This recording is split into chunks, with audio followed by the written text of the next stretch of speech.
अस्सलाम वालेकुम जी। आज का लेक्चर हमारे पास अगेन काशी रेमंड्स इक्वेशन के बारे में ही है, मगर आज हम पोलर रिप्रेजेंटेशन देखेंगे उसकी। गुज़िश्ता लेक्चर में आपने जो देखा काशी रेमंड इक्वेशन वो कार्टेशियन कोऑर्डिनेट सिस्टम के लिए थी। तो आप अगर हमारे पास बहुत सारी सिचुएशंस होती हैं जहां पे हमें इक्वेशन पोलर कोऑर्डिनेट सिस्टम में हल करना आसान होता है, तो इसलिए हम इसकी आज ये भी देखेंगे कि पोलर कोऑर्डिनेट में काशी रेमंड इक्वेशन कैसे डिस्कस की जाती हैं, उनका ड्राइव कैसे किया जाता है।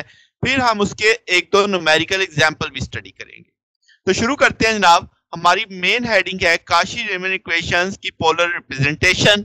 लेट्स से हमारे पास जी फंक्शन है u x y and iota v x y, यानी u भी एक्स वाई का फंक्शन है, v भी एक्स वाई का फंक्शन है।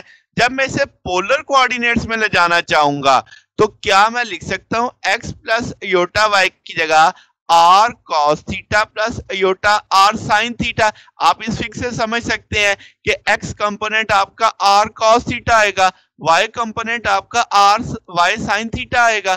तो आप x और y की वैल्यू प्लेस करो तो r cos theta plus iota r sin theta, तो आप r कॉमन ले लो, cos theta plus iota sin theta. Order formula लगाएंगे तो ये ब्रैकेट वाली सारी चीज ई आयोटा थीटा मेंशन की जा सकती है। तो इसका मतलब z जब हम देखेंगे पोलर कोऑर्डिनेट्स में तो आर ई आयोटा थीटा लिखा जा सकता है। अब इसका मतलब ये हुआ कि अगर आप इस चीज को पोलर रिप्रेजेंटेशन समझो तो हमारा जो u है जो पहले x और y पे डिपेंड कर रहा था अब r और थीटा पे कर रहा है। इसी तरीके से v जो आया वो भी r और थीटा पे डिपेंड कर रहा है। इसका मतलब r e आयोटा थीटा जो पोलर रिप्रेजेंटेशन है उसमें u r थीटा पे डिपेंड करेगा, v भी r थीटा पे डिपेंड करेगा।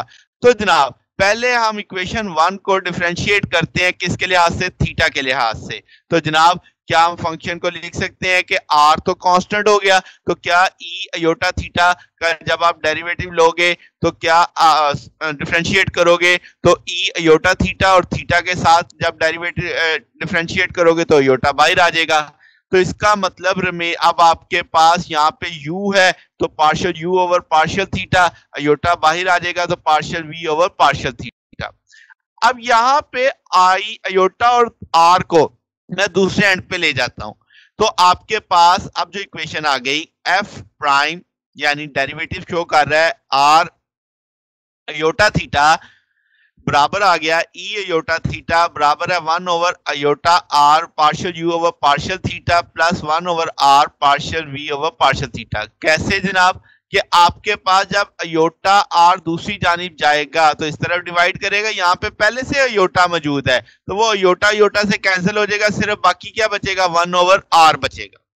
अच्छा जनाब अब मैं क्या करता हूं कि इस इक्वेशन की जो साइड है आयोटा से मल्टीप्लाई भी कर देता हूं डिवाइड भी कर देता हूं, यहाँ पे नीचे योटा स्क्वायर हो जाएगा और हम जानते हैं योटा स्क्वायर -1 के बराबर है, इसका ये फैक्टर माइनस में आने वाला है तो पॉजिटिव फैक्टर को शुरू में लिख देते हैं, नेगेटिव फैक्टर को बाद में लिख देते हैं।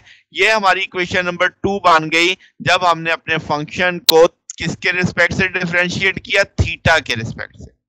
अब अगेन हम जानते हैं कि हमारा फंक्शन r पे भी डिपेंड करता है तो मैं अपनी इक्वेशन 1 को डिफरेंशिएट कर लेता हूं r के लिहाज से। जब आप r के लिहाज से डिफरेंशिएट करेंगे फंक्शन को तो r तो dr ओवर dr1 आ जाएगा तो आपके पास e आयोटा थीटा उसका डिफरेंशिएट बचेगा। तो अब आप जरा इन दोनों 1 और 2 और 3 को जरा कंपेयर करो, क्या दोनों की लेफ्ट हैंड साइड सेम है तो राइट हैंड साइड भी हम बराबर रख सकते हैं कंपेयरिंग करने से। अगर लेफ्ट साइड सेम है तो राइट साइड भी सेम हो जाएगी। तो अब आपने इक्वेशन 2 को बराबर कर दिया इक्वेशन 3 के। अब अगर आप रियल पार्ट को रियल पार्ट से कंपेयर करो और इमेजिनरी को इमेजिनरी से करो तो आप देखोगे partial u over partial r बराबर आ जाएगा 1 over r partial v over partial theta के, वो मैंने लिख दिया। इसी तरह इमेजिनरी पार्ट देखो partial v over partial r बराबर आएगा किसके, आपके पास 1 over r partial u over partial theta, क्योंकि योटा तो बोथ एंड्स पे है मगर साथ में नेगेटिव भी आएगा तो partial v over partial r बराबर लिखा जाएगा -1 over r partial u over partial theta की। तो जनाब वाला क्या ये u partial u over partial r को मैं यू आर मेंशन कर दूं, ये आर दूसरी तरफ जाके मल्टीप्लाई होगा लेफ्ट साइड पे, तो ये partial v over partial theta को वी थीटा मेंशन कर दूं, तो इस तरीके से भी इस इक्वेशन को लिखा जा सकता है। सेम इसी पैटर्न पे आर इस तरफ चला जाएगा, लेफ्ट साइड पे जाके मल्टीप्लाई हो जाएगा, तो partial v over partial r को वी आर लिख देते हैं, नेगेटिव की जगह नेगेटिव आ जाएगा, partial u over partial theta को यू थीटा लिखा जा सकता है। तो इस तरीके से भी इस इक्वेशन को मेंशन किया जा सकता है। ये इक्वेशन उस वक्त होल्ड करेंगी जब हमारा फंक्शन एक लिमिटिंग वैल्यू यानी एक पॉजिटिव नंबर होगा जिसके नेबर में कोई यानी जीरो वैल्यू यानी ओरिजिन के करीब कह लो, या आपके पास जो एक फिक्स्ड वैल्यू पॉजिटिव वैल्यू रखेगा लिमिटिंग वैल्यू, तो तब आपकी ये इक्वेशन जो आपका फंक्शन है होल्ड करेगा। अब आपके पास यहाँ पे अगर आप देखो u r v theta u theta, इन सब ये पार्शियल डेरिवेटिव हैं फर्स्ट ऑर्डर के, तो ये आपके पास एग्जिस्ट करने चाहिए और ये कंटिन्यूस होने चाहिए उस हमारे पास फंक्शन उस पॉइंट पे जहां पे हम ये सारा फंक्शन अप्लाई कर रहे हैं। बात समझ आ गई? तो आपके पास ये सारे फर्स्ट ऑर्डर जो आपके पार्शियल्स हैं ये क्या होंगे, एग्जिस्ट भी करें और कंटिन्यूस हो उस पॉइंट पे जहां पे हम ये फंक्शन अप्लाई कर रहे हैं। अब जरा एक एग्जांपल देखते हैं। तो अब आपने याद रखना है कि पोलर फॉर्म क्या है, पोलर रिप्रेजेंटेशन क्या है काशी-रीमन इक्वेशंस की। Partial u over partial r बराबर है किसके, 1 over r partial v over partial theta. इसी तरीके से अब partial v over partial r है, यहाँ पे partial u over partial r था, तो ये इक्विवेलेंट है किसके, -1 over r partial u over partial theta के। तो इन दोनों इक्वेशंस को ज़हन में रखते हुए अब हम पहला एक न्यूमेरिकल एग्जांपल देखते हैं। लेट्स से हमारे पास एक फंक्शन है जो प्रिंसिपल स्क्वायर रूट है किसके, एफ जेड है स्क्वायर रूट जेड के। यहाँ पे आप जानते हैं जेड के आप किससे रिप्रेजेंट होगा, आर ई अयोटा थीटा के, और आर हमेशा ग्रेटर देन 0 होगा, थीटा आपका पाई और नेगेटिव पाई के बीच में होगा। तो वो कह रहा है फंक्शन एनालिटिक है या नहीं है, तो मैं क्या करता हूँ स्क्वायर रूट जेड की जगह क्या लगा देता हूँ, आर ई अयोटा थीटा लगा देता हूँ। तो जनाबे वाला स्क्वायर रूट आर अलग कर लेते हैं, स्क्वायर रूट ई अयोटा थीटा अलग कर लेते हैं। स्क्वायर रूट की वैल्यू 1/2 होती है, तो अयोटा थीटा डिवाइडेड बाय 2 लिखा जा सकता है। तो अब अगर आप ऑलर थ्योरम लगाते हो तो अब आप इस फंक्शन को कैसे लिख सकोगे, स्क्वायर रूट आर तो वैसे ही रहेगा, ई अयोटा थीटा बटा 2 को अब आप लिखोगे cos iota theta by 2 plus यहाँ पे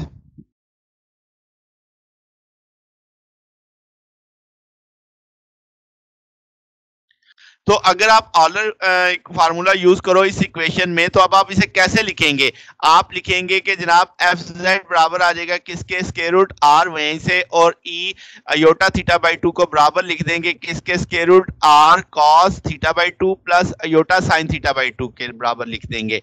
तो जनाब अब इसे लेके चलते आगे, तो आपके पास अब square root r inside multiply कर जाएगा। तो अब अगर आप देखो तो ये आपका रियल पार्ट बन रहा है जिससे हम यू से रिप्रेजेंट कर सकते हैं। यू डिपेंड कर रहा है किस पे, आर और थीटा पे, आपको नजर आ रहा है इक्वेशन में।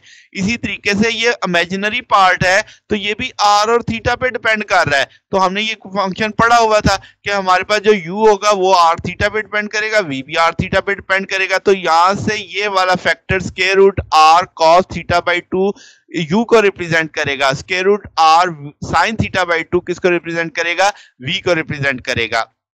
तो जनाबे वाला अब आपके पास, अब आपको पता है कि partial u over partial r चाहिए, फिर हम partial u over partial theta यानी यू वाले फंक्शन को डिफरेंशिएट करेंगे आर और थीटा के लिहाज से, इसी तरह से वी वाले फंक्शन को डिफरेंशिएट करेंगे आर और थीटा के लिहाज से।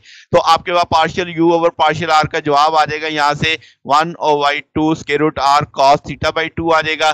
देन चूंकि आपने आर के रेफरेंस से उसे डिफरेंशिएट किया, फिर थीटा के लिहाज से करेंगे तो square root 2 by square root r divided by 2 और कॉस थीटा क्या क्या आ जाएगा, माइनस साइन थीटा बाई 2 आ जाएगा। और एंगल का डेरिवेटिव 1/2 आना था जिसे मैंने नीचे मल्टीप्लाई कर दिया, इस तरह लिख दिया।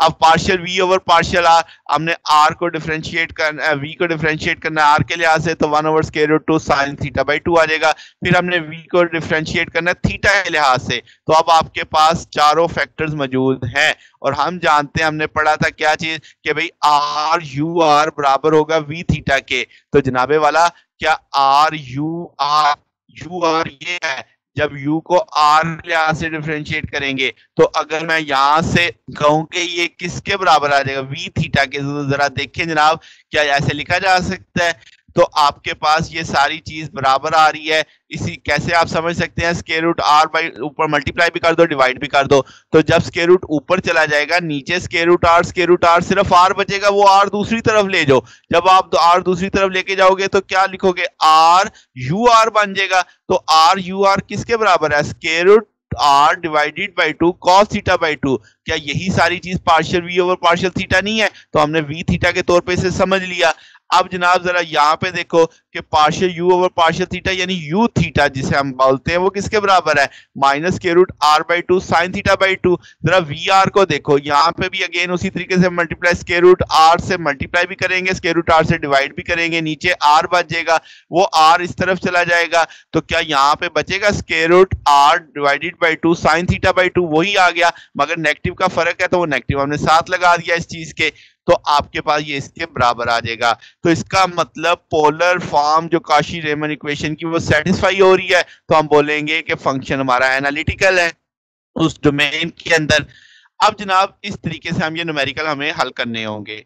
आपके पास अगर हम देखें इसके जनाब, अगर एक नई एग्जांपल देखिए, हमारे पास हमें फंक्शन दे दिया गया कि एफ जेड बराबर है किसके, u प्लस अयोटा जेड के, तो sorry u plus iota v के। अब हमें u बताया गया है कि u सारे का सारा किसके बराबर है, r cube cos 3 theta plus r sine theta के। अब इसका मतलब इस फंक्शन में u मालूम है, v नहीं मालूम, तो हम काशी रेमन इक्वेशन तो नहीं लगा सकते क्योंकि हमें दोनों चीजें मालूम होनी चाहिए। तो अब काशी रेमन इक्वेशन आपने क्या पढ़ी, partial u over partial r को किसके बराबर पढ़ा, 1 over r partial v over partial theta. इसी तरह से partial v over partial r को कैसे पढ़ा था, minus 1 over r partial u over partial theta. इसका मतलब जरा सोचो, क्या u अब आपके पास जो है क्या r और थीटा पे डिपेंड कर रहा है? इसका मतलब partial u over partial r निकाला जा सकता है, इसका मतलब partial u over partial theta भी निकाला जा सकता है। अच्छा जरा सोचो कि अगर मैं इस r को इस तरफ ले जाऊं तो क्या हम आपके पास r partial u over partial r को dv ओवर d थीटा के बराबर मान सकते हैं? चलें वो करके देखते हैं। तो partial u over partial r यानी u को आपने डिफरेंशिएट किया r के लिहाज से, तो r cube cos 3 theta plus r sine theta था, तो आपने चूंकि r के लिहाज से करना है तो 3r square cos 3 theta plus sine theta आ जाएगा। अब आपने उसी u को डिफरेंशिएट करना है थीटा के लिहाज से, तो इसका मतलब r आप कांस्टेंट r ले लेंगे, तो अब आपके पास वो क्या आ जाएगा जनाब, आपके पास वो आ जाएगा साइन 3 थीटा, cos 3 थीटा की जगह 3 थीटा आ जाएगा। तो अब आप इसे क्या लिख सकते हैं, -3, तो आपके पास प्लस r cos थीटा आ जाएगा। बात समझ आ गई? तो अब आपके पास जनाब क्या है, partial v over partial theta. अगर आप यहां से देखें कि partial v over partial theta कैसे निकलेगा, अगर हम r को मल्टीप्लाई कर दे partial u over partial r से, यानी इस वाले फैक्टर से, तो आप partial r partial u over partial r वो वैल्यू आप मल्टीप्लाई करोगे तो आपके पास ये फैक्टर आ जाएगा इस तौर पे। अब ये जो आपने partial v over partial equation सी बना ली है, यहां से अगर हम इंटीग्रेशन करें विद रिस्पेक्ट टू थीटा तो क्या यहां से v निकाला जा सकता है? तो वही काम करेंगे कि r को कांस्टेंट रखते हुए हम कहेंगे इंटीग्रेट कर लेंगे, तो आपके पास थीटा दूसरे एंड पे चला जाएगा, तो 3r क्यूब, आगे cos 3 थीटा था तो इसकी जगह sin 3 थीटा, एंगल के साथ डिवाइड कर देंगे 3 से, यहाँ पे r sin थीटा था तो माइनस r cos थीटा हो जाएगा इंटीग्रल लेने से, और साथ में इंटीग्रल का कांस्टेंट आ जाएगा fr। तो अगर हम इसे 3 से कट जाएगा तो इसे हम लिख सकते हैं r cube sin 3 theta minus r cos theta plus fr आ जाएगा। तो जनाबे वाला क्या अब हम यहाँ से partial v over partial r सोच सकते हैं, जो कि हमारे पास मिसिंग था, जो हमारे पास नहीं था, तो आप उसकी वैल्यू निकाल सकते हैं। तो उस तरीके से अब आप यहाँ से कहेंगे कि जो आप ये एफ आर जहाँ पे कांस्टेंट था, जब आप उसका डिफरेंशिएट करेंगे तो कांस्टेंट का डेरिवेटिव ऑफ कांस्टेंट तो 0 होता है, तो आपके पास एफ आर कांस्टेंट माना जाएगा। ठीक होगी बात। तो अब आपके पास partial v over partial r भी मौजूद है। तो जनाब अब आप उसमें से v की वैल्यू आपने ये निकाल ली, जिसमें एफ आर की जगह हम कांस्टेंट लगा देंगे, c आ जाएगा आपके पास। तो यहाँ से हमने ये साबित किया कि एफ आर क्या है, कांस्टेंट है, तो हमने उसकी जगह c प्लेस कर दिया। तो इक्वेशन अब v भी मालूम है, तो अब आपको u भी मालूम है, अब आपको i v भी मालूम है, उसकी वैल्यू प्लेस कर दी। यहाँ से अब आप क्या करने वाले हो कि जनाबे वाला आर क्यूब वाले फैक्टर इकट्ठे कर लो, बाकी फैक्टर आर वाले फैक्टर इकट्ठे कर दो, तो आपके पास ये फैक्टर आ जाएगा। तो अब r cube cos 3 theta plus iota sine 3 theta. अब अगर आप इसे ऑलर इक्वेशन के तहत सोचो तो ई की पावर 3 योटा थीटा आ जाएगा। इसी तरीके से ये आपके पास क्या आ जाएगा कि आपके पास sine theta minus iota cos theta. अब अगर प्लस होता तो पॉजिटिव आता, वरना नेगेटिव आ जाएगा। तो आपके पास यहाँ पे जी बराबर होता है आर योटा थीटा के, वो हम बाद में अब वैल्यू प्लेस कर देंगे। तो आर क्यूब है, ई की पावर भी 3 है, तो इसका मतलब अगर आप 3 को ओवरऑल कर लो तो आर ई की पावर योटा थीटा बचेगा होल पावर 3, यानी जिसे हम जी की पावर 3 मान सकते हैं। इधर आप सारी चीज क्या लिख सकते हो कि भाई आपके पास आर ई की पावर माइनस योटा थीटा है, तो क्या हम इसे यहाँ पे नेगेटिव साइन है तो हम इसे अयोटा जी के साथ लिख सकते हैं, और जनाबे वाला आपके पास साथ में कांस्टेंट आ जाएगा। तो इस तरीके से हमारे पास न्यूमेरिकल आएंगे जिससे हम सॉल्व कर सकेंगे। तो जनाब अब आप देख सकते हैं कि जो काशी रीमन इक्वेशन की पोलर रिप्रेजेंटेशन हमने देखी। अगर आपको इसमें से कोई बात पूछनी हो तो आप कमेंट्स में पूछ सकते हैं। वीडियो पसंद आई हो तो वीडियो को लाइक कीजिएगा, दोस्तों के साथ शेयर कीजिएगा, चैनल को भी सब्सक्राइब कर दीजिएगा। आज के लिए बस इतना ही, बाकी इंशाल्लाह फिर हम कल देखेंगे। ओके, अल्लाह हाफिज।